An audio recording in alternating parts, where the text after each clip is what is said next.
a new episode again today, and today we have a very exciting guest. His name is Milind Padole. Milind is the founder and MD of a company called Affordable Robotics Automation Limited. It is one of the first Bombay Stock Exchange listed company in 2018, and which is a 500 crore market cap company. They are into automated car parking. They're also into material robots, material handling robots, and they are into welding robots for auto sector. So they are currently, all these sectors are existing, and they are now pouring into warehouse automation. So let's hear it today from Milind. How is he, and how has been his accomplishment so far? I'm good. Thank you, Devraj, and thanks for taking time and coming here. And it's our pleasure. So we at ARAPL are at a threshold of sustainable growth, wherein we will grow at 40 to 50% CAGR. We always thought of productizing automation and not to customize automation. We always thought of productizing automation. So and to make $1 billion revenue company, right? And with ARAPL RaaS, we think we have just the right ingredients to reach there. Can you deep dive on your 5-year plans for ARAPL? Like I said, in the initial few years, we have laid a good foundation of streamlining processes and implementing best practices. By these changes, which were necessary to build a robust platform for the company to grow from a small cap to medium cap company. Last year, we have hired a professional CEO who will lead this growth phase, and we have already witnessed a 40% growth in the first year of his leadership. Today, we have a team of best talent in the industry. We have also increased our workspace by 50% and introduced employee-friendly measures like 5-day week, insurance for employees' parent, and many other things. We have formed empowered employee welfare committee for quick resolution of employee grievances and its welfare. We have also one of the best ESOP policy which we have rolled out for our top leadership based on performance. This also ensures us the talent retention. We have created a WOW way of work culture, which is purely based on performance. So all this has helped us to reduce the attrition. Now, as I said, ARAPL is at a threshold of a consistent disruptive growth. So in FY22, if you see, we have done a revenue of 113 crores, which is like 40% growth from previous year. And also next 2 years, we plan to maintain the similar growth trajectory. As far as the future roadmap is concerned, in the short to medium term of 1 to 2 years, we are building on our strengths and we are focused on increasing our market share of existing clients, streamlining the cost, and focus on customer satisfaction. As far as medium to long term, like 1 to 5 years, our focus is on new customer acquisition, tapping EV market, and then doing robotic welding automation for new verticals like heavy engineering, like earth movers and all, then railways, defense, HAL, shipbuilding, a few of them, to name few of them. Then we also plan to enter OEM market. So presently we work for almost all tier 1 and very few OEMs. So we want to also, enter into big ticket size OEM orders. And for that, we are fully prepared now. As far as car parking is concerned, in car parking, we have around 25% share in domestic market, which we would continue to focus on that. Also, in car parking, we would like to introduce AGV mobile robotic based solutions. We would foray into international market, and also some of the government orders will start taking related to smart cities and other major cities. Also, we would work a few backward integration in car parking to reduce the cost and improve our margins. So, Milind, for your subsidiary ARAPL RaaS, so I can see with only initial fundraise, you have already created 6 to 7 impressive products and a great tech piece too. But on the other hand, I'm sure you know that other companies are raising huge funds. So, any thoughts on that? Yeah. So we know we have raised a very small fund. So we realize that. But at the same time, we have this vision of SAIL, which is a solution for autonomous interconnected logistic. So what we have done is, right from factory to end customer, everything is going to see a lot of autonomous robots coming into picture. So that is what SAIL is, right? So we realize with limited fund we have raised, we have to create the first tech piece, which is common for all phases of SAIL. So we have created a tech piece eyewear, which is a very futuristic tech piece, and which we are going to use at multiple phases of SAIL. And then rest of the fund we used in setting up dealer network, and some of the fund we used in creating, driverless forklifts, driverless bin handler, pallet handler, and this is one of the product which is like 16 feet high autonomous robo. So this is one of the initial bot which we have created. And now we are the only Indian company who has created, driverless battery operated huge robos like this. And we are at a stage where we can start selling in US market now. So you just mentioned eyewear. Would you like to explain something about that? Yeah, so eyewear is a heart and a futuristic platform. Okay, it is orchestrated with multiple layers we have built in. So it is WCS, WMS, ROS, fleet management, and PLC. So these layers can be combined and used at multiple stages of sale. It can be monetized also combinedly or individually. So Milind, we just saw your experience zone, and we saw this tall thing here. And so why don't you show me your office? Sure.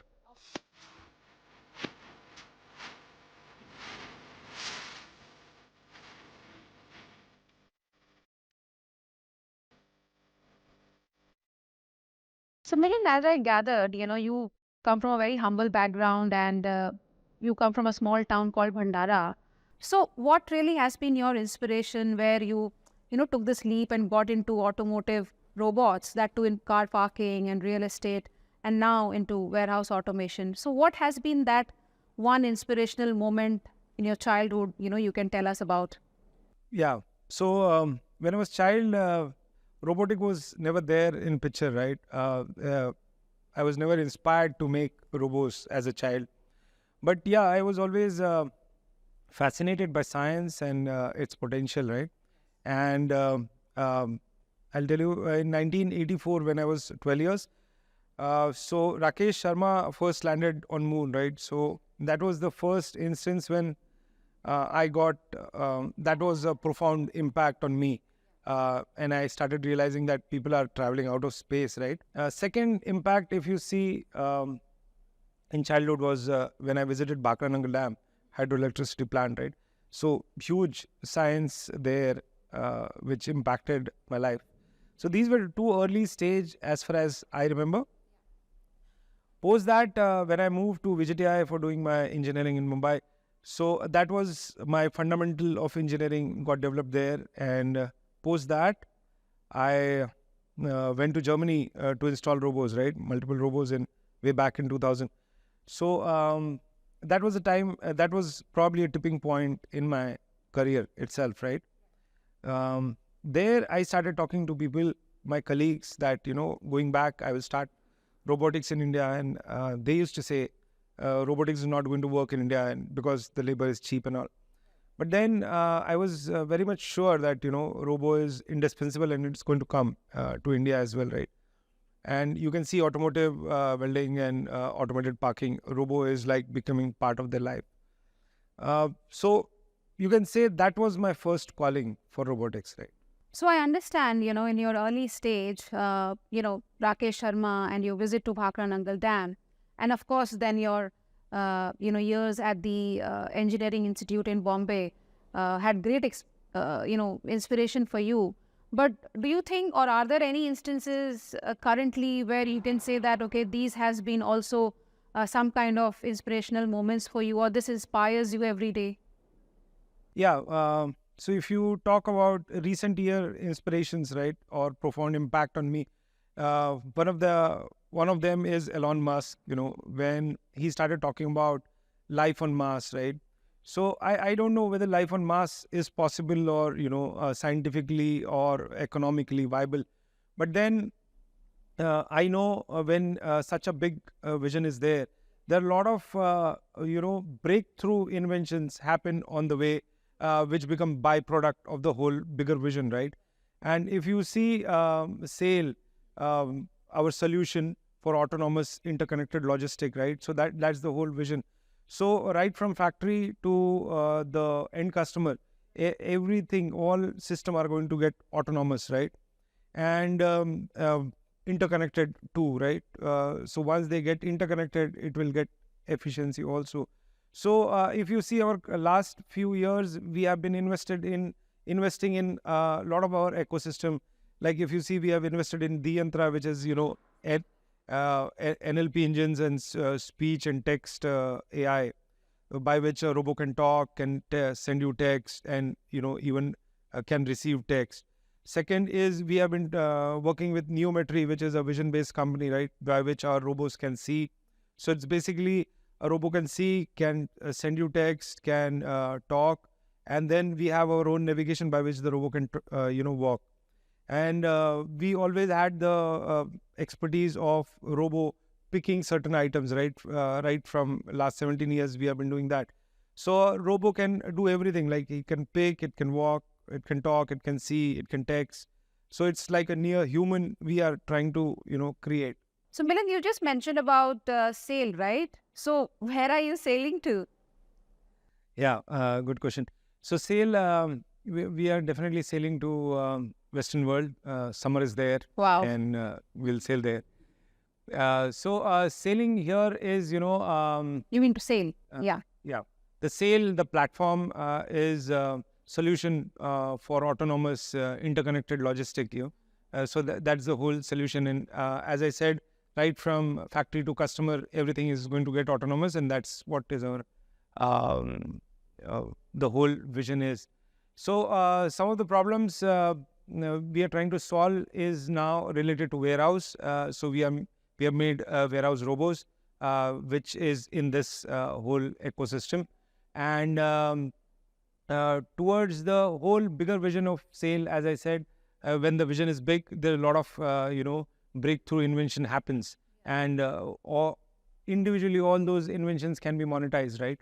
So some of the inventions are are autonomous robots, which we are using in warehouse, which will be monetized. So till now we have made 3 proprietary softwares and also 6 patents we have filed. So these are some of the path towards the whole bigger vision, which can be monetized now. So like this is one of the tiniest member of our SAIL, and you can see many such robots coming in, delivering packets at your doorstep. So this is one of the breakthrough invention towards going towards the bigger vision of SAIL, right? So this has brought tea now for us. You can have this tea. Great. Wow. So I don't know about you guys, but I'm super excited to have this tea today. Thank you, Milind.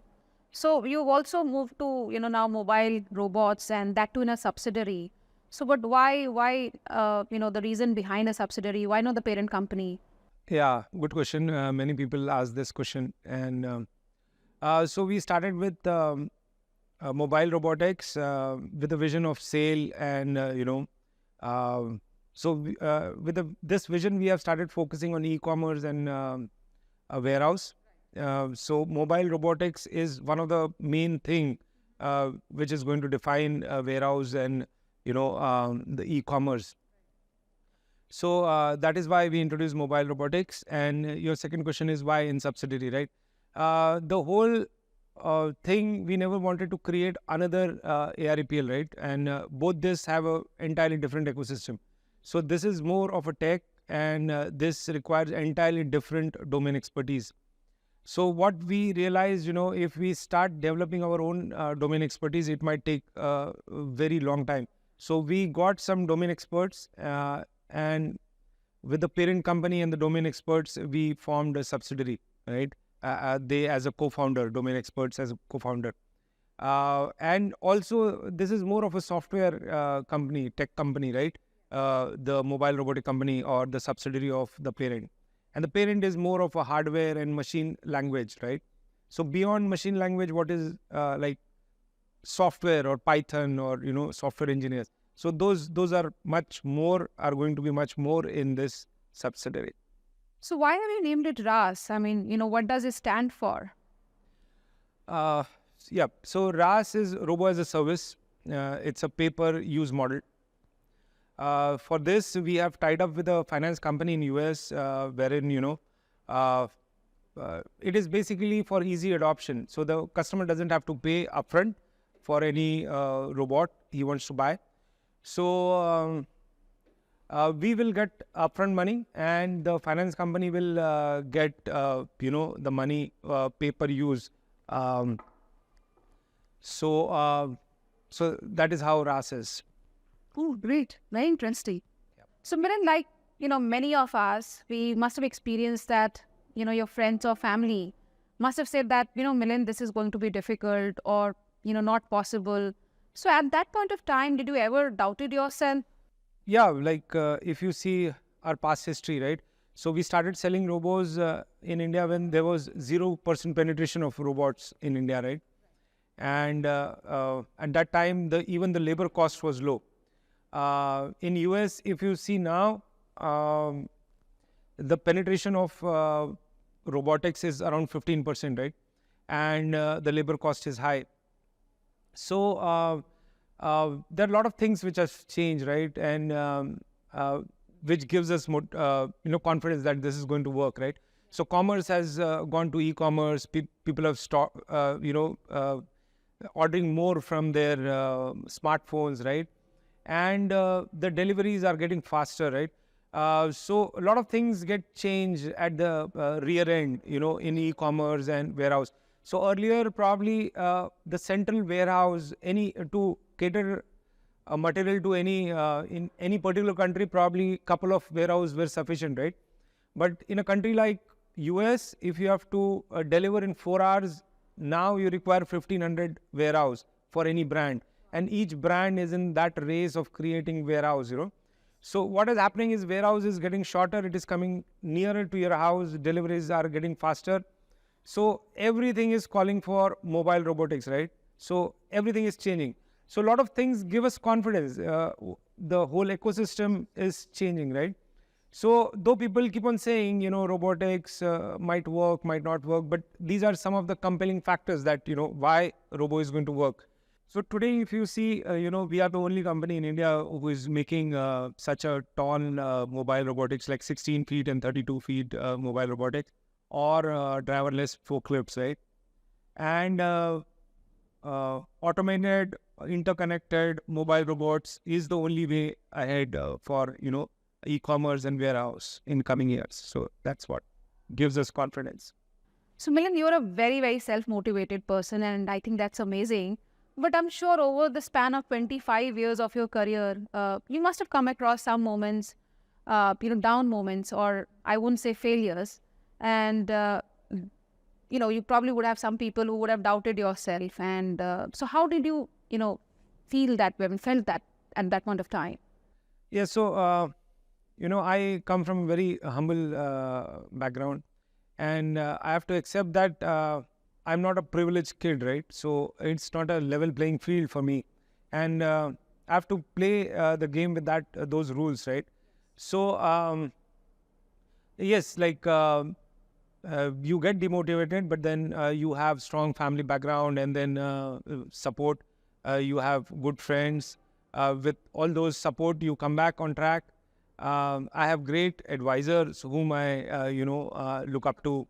So it's overall very motivating surrounding. Moreover, I feel this is my calling, and how can I not build which I know is much faster, efficient, and cleaner for warehouses. So at what stage is your company now? Okay, so as I told you, we are the only company in India who is making 9 meters tall autonomous forklifts, bin handler, and pallet trucks. So also our tech, along with the robos, the complete solution saves around 30% of the space, okay, warehouse space, increases the productivity by 4 times, and the kind of algorithm what we have written, we require around 70% less robots than our competitors, right? So if our competitor requires 100 robots, we will require around 30 robots. So that is the kind of the tech we have built. We are actively looking for 4 million to infuse now, $4 million to infuse now, by which we'll be self-sustainable by end of this year. And further, we'll be raising funds to grow further and introduce more models. But we hope to get sustainable by this year end by 4 million. So that's where we are. Interesting. Nice. So Milind, where do you see ARAPL RaaS in the next 5 years? Recently, if you see one of the market media clip, so our competitor, which is a Reliance arm now, has forecasted revenue of 8,000 crores in next 5 years. So the kind of product we have lined up has a market cap of 300 billion annually, and we have similar product range as our competitor. So we are also aiming to the same market revenue in next 5 years. So you were talking about interconnected logistic and all, and I understand that. But what's the next story? What is it going to be for you after e-commerce, after warehouse? Any plans after that? Yeah. So the whole tech or the whole vision is interconnected logistic solutions, right? Autonomous interconnected logistic solution. So the next steps after we establish in warehouse and e-commerce, it is extrapolation of the same tech of eyewear and the bolder and wider steps of the same autonomous, right? So as we said, once the material starts from factory, it reaches port. So the next is going to the port automation, right? So I did one of my project in IIM Ahmedabad when I was studying. So I did a project of port automation. So it is nothing but extrapolation of the same tech or the platform what we have made. So it's a bigger role in the sale post that. So are you saying this can be diversified easily? Yeah, this can be scaled up easily. The same tech is to be used. Yeah. Before we end this show, I'll take another 5 minutes of yours, and we'll quickly have a rapid fire round. And we'll have just 5 questions. You won't get much time to think about it. So whatever that one word or 2 words comes to your mind, and we'll start now. So we've been talking about enterprise, business. So what is that idea of an enterprise for you? Okay, taking stakeholders and investors together. Okay, great. And how would you interpret success? To make a bigger enterprise. Okay, great. And what was that one idea behind ARAPL RaaS? Sale. We want to have solve the issues in logistic and make it more efficient. Okay. And where do you see ARAPL RaaS in 2027? $1 billion revenue company. Oh, wow. That's great. So, Milind, the last question, extremely important. Are you ready? Yes. So, what is your next destination for your vacation? It has to be Goa, right? Really? But when? Goa is a place for everybody. So, Milind, thank you so much. You've really given us a lot of time today and to our viewers. And I'm sure not only this has inspired me, I'm sure it has been inspiring this entire session for our viewers and others young entrepreneurs.